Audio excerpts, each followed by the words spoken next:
আজকে গুজরাটের আহমেদাবাদে এয়ার ইন্ডিয়ার একটি বিমান আহমেদাবাদ থেকে লন্ডন যাচ্ছিল।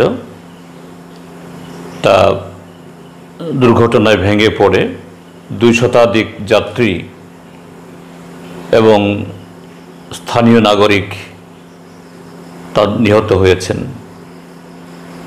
এবং জানমালের বিশাল ক্ষতি হয়েছে। অত্যন্ত একটা দুঃখজনক ঘটনা।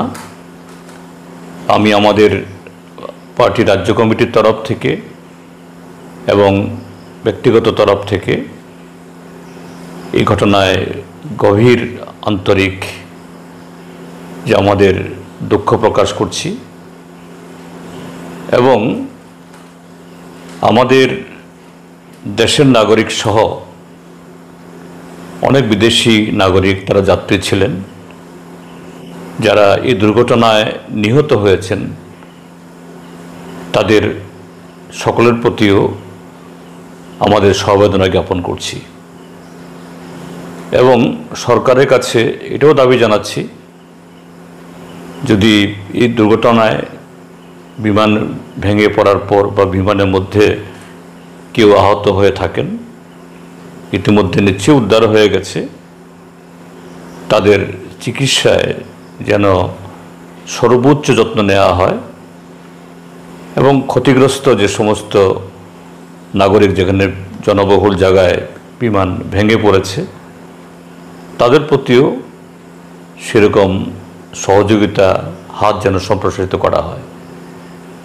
তার সাথে এটাও বলবো যে দুঃখ প্রকাশ বা সরকারের তরফ থেকে নিহত আহতদের তাদের যে এই পরিশিষ্ট এটাকে উদ্ধার করার মধ্য দিয়ে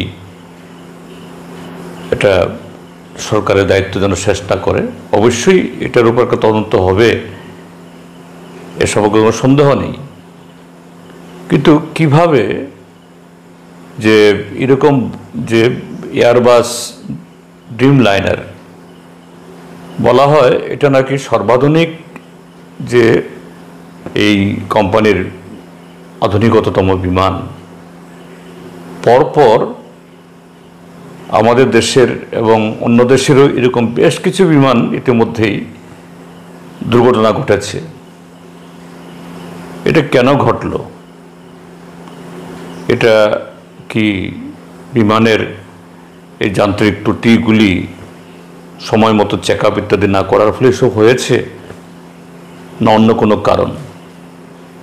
এটাও খতিয়ে দেখা হোক, নতুবা এই কোম্পানির এরকমভাবে অনেকগুলো বিমান ভেঙে পড়ল ইতিমধ্যেই, এটা গোটা পৃথিবীর কাছেই এটা অত্যন্ত একটা আতঙ্কের হয়ে একটা এই আতঙ্কের বিষয় তৈরি হয়েছে। তো এ নিয়ে আমাদের তরফ থেকে আমাদের এই প্রতিক্রিয়া আমি জানালাম।